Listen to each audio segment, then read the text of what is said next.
As invasões alienígenas na ficção científica são uma das narrativas mais comuns e impactantes do gênero, e curiosamente, uma das mais variadas. Dos filmes de terror isolados a cidades pequenas, há aquelas que colocam a humanidade de joelhos, seja por motivos de dominação, ou como um ultimato para pararmos nosso caminho autodestrutivo. Mas entre todas as invasões vistas no gênero, nenhuma é mais inquietante do que aquela que não somos capazes de notar.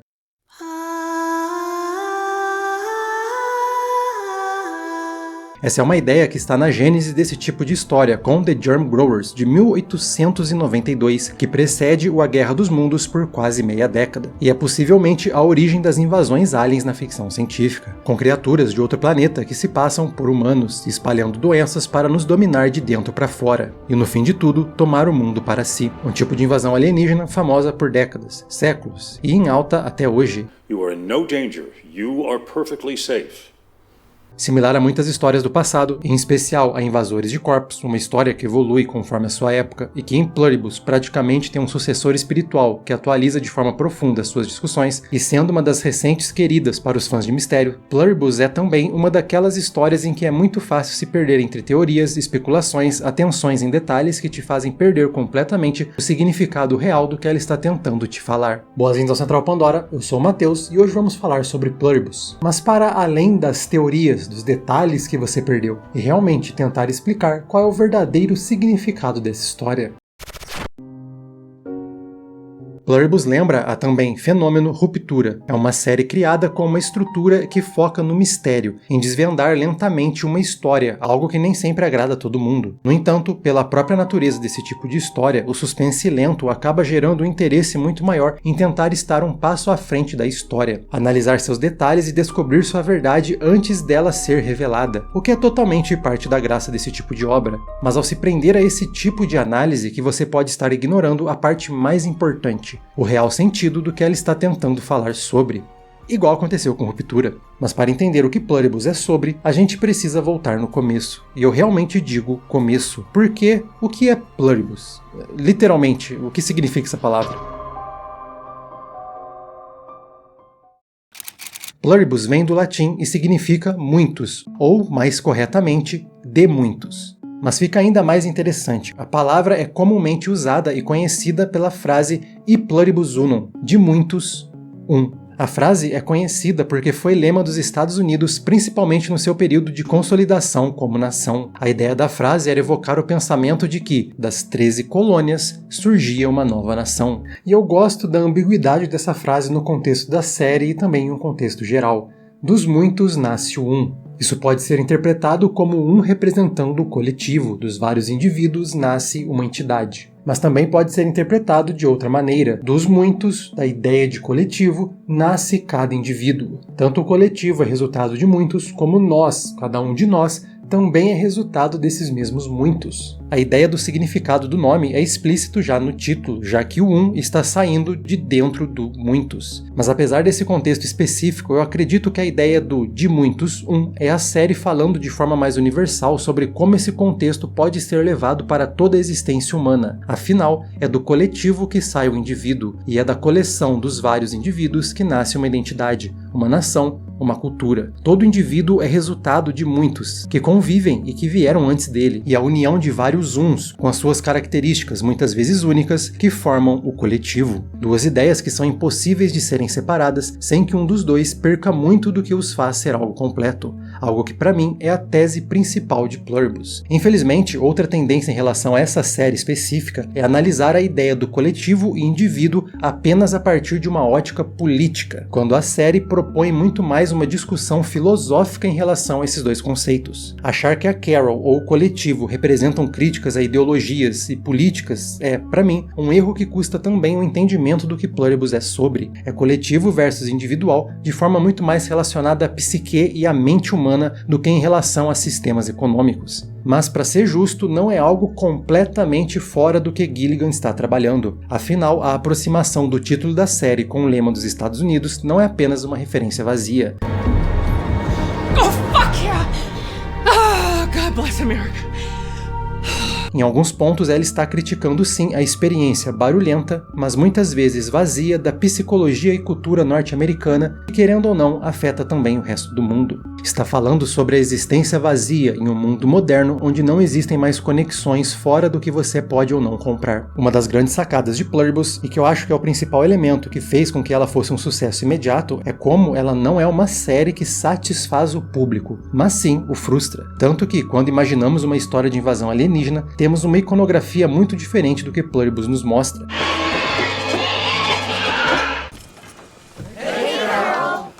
Quando achamos que ela teria uma revelação chocante e que não seria o óbvio canibalismo que já foi explorado dezenas de vezes antes, é justamente o óbvio que acontece. E quando esperamos que isso fosse mudar o rumo da série como obviamente deveria mudar... What you are about to witness... Is this about them eating people?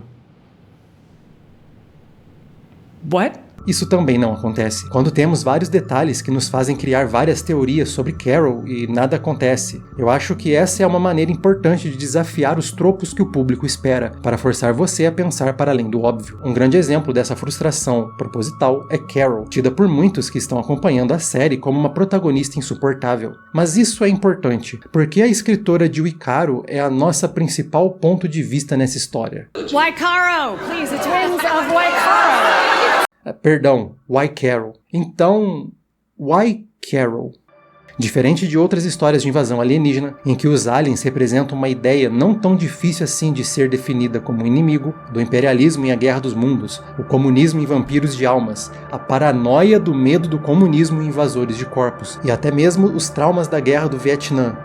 Duas vezes, em Pluribus, a ideia do coletivo é muito mais difícil de ser definida. E, sinto te dizer, se você acha que é fácil, você entendeu a série errado. A proposta da invasão aqui não é defender, criticar ou atacar uma ideia, mas sim sobre a dualidade da ideia do coletivo versus o indivíduo. E se realmente é possível ter plenitude se você separar completamente os dois. A contraposição dos dois lados deve ser propositalmente incômoda, assim como os outros elementos de frustração que a narrativa adota. A série não tem interesse em palestrar em favor de algum dos dois pontos de vista, mas sim explorar a dicotomia dos dois tipos de existências. E o jeito que você engaja com essa discussão fala muito sobre como você vê o mundo ao seu redor, independente do lado que você acredita ser o certo. O coletivo funciona como uma mente única, a história de cada um ainda existe, assim como as lembranças, mas nenhuma individualidade, nenhum sentimento próprio. Além disso, eles são completamente não agressivos, incapazes até mesmo de colher uma planta para poderem sobreviver. O coletivo tem uma imperativa biológica, fazer com que todos se unam a eles, pois acreditam que a paz, a serenidade e a compreensão são os status máximos da existência, uma vida de plenitude, sem mais guerras, sem mais conflitos, incapazes de serem tristes. Para alguns soa como utopia, mas uma que não vem de graça. Com a obliteração da personalidade de cada um, não há mais uma sociedade, mas sim um exército de drones. Sim, eles vivem em paz, mas sem nenhum outro objetivo a não ser espalhar a união para outros planetas, e no fim de tudo,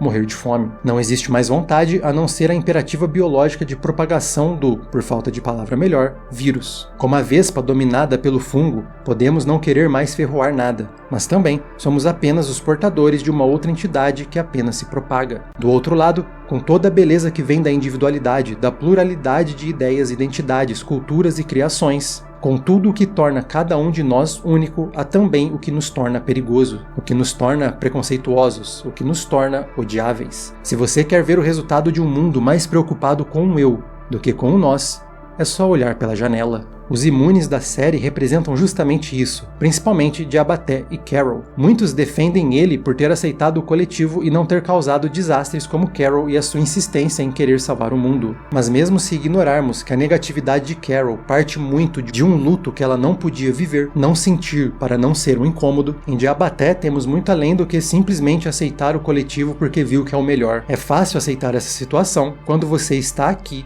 e não aqui, talvez como ele teve que fazer no passado e muitos de nós têm que fazer aqui no presente, dizendo sim para quem está acima de nós, em seus carrões e hotéis de luxo. Diabaté agora personifica justamente a imagem do indivíduo que ama o coletivo, o próximo, enquanto o próximo estiver dando massagem, o bajulando e dando a ele uma Lamborghini por dia da semana. Diabaté não vê o coletivo como um bem para a humanidade, ele vê o coletivo como força de trabalho para ele viver em luxo.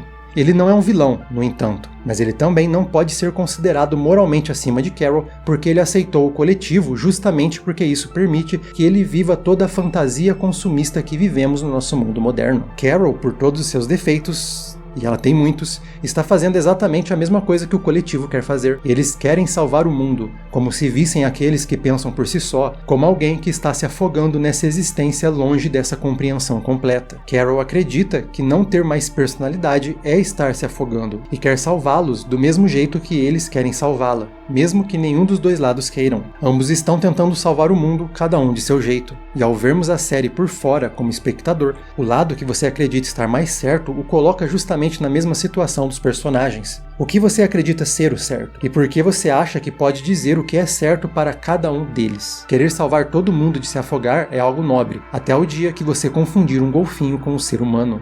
Essa dualidade está ainda mais forte, para mim, no episódio 7. Nele, enquanto vi muita gente especulando uma miríade de simbolismo sobre o quadro da Georgia O'Keeffe e como isso inspirou um grande plano de Carol, o que o quadro realmente simboliza parece ter passado batido, mesmo sendo a coisa mais óbvia. Aqui a série leva a discussão de suas ideias através da importância da arte. Carol passa o episódio todo absorvendo e replicando arte, seja gastronômica, visual ou musical. E isso é um ponto importante, porque a arte é criada a partir da experiência individual. A música, o quadro, um filme e, só por curiosidade, ensaios para o YouTube, nascem da necessidade de alguém expor algo pessoal, uma tristeza, uma felicidade, uma reflexão, a tentativa de ensinar algo, emocionar ou gerar indignação, uma tentativa de colocar parte de você para fora, justamente aquela parte que você sente que só você tem, mas ao expor isso, você se conecta com outras pessoas que pensam de forma igual, que também se achavam sozinhas. Você externaliza qualquer um desses sentimentos na esperança de que vai encontrar outros que vão se conectar com isso e a partir daí criar uma rede de conexão, inspiração e emoção. Por isso o episódio 7 tem esse grande foco na arte, porque em um mundo onde todo mundo pensa igual, ao mesmo tempo, com um consenso imediato, não há vontade de se conectar com quem pode sentir como você, criar algo para atingir alguns aflitos ou eufóricos. Descobrir justamente que a sua individualidade faz parte de um coletivo. Tanto que Carol pode pegar uma obra de arte, colocar dentro de casa, privar o resto do mundo de vê-la e ninguém ligou, porque o coletivo já pensa igual, já tem um consenso sobre o que o quadro significa. Não há necessidade de interpretação pessoal. Ninguém nunca mais vai olhar aquele quadro e pensar algo diferente. E uma vez que perdemos isso, uma vez que passamos a aceitar consenso acima de interpretação pessoal, de experiências pessoais, o que abre parênteses, é muito similar a como a internet hoje prefere consensos criados por criadores de conteúdo, por formadores de opinião, do que realmente ir lá e pensar por si só, fecha parênteses, não haverá mais a motivação para criar algo novo. Oh, we love your books. What do you love about them? Everything.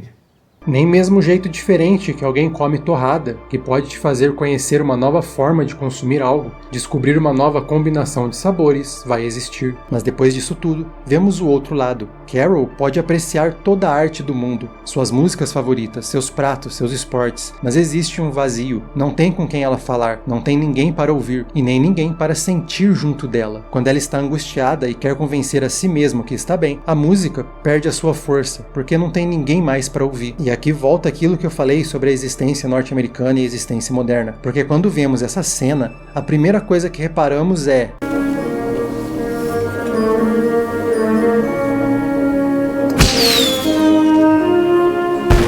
essa não é a música Megadeth do Los Parraleños?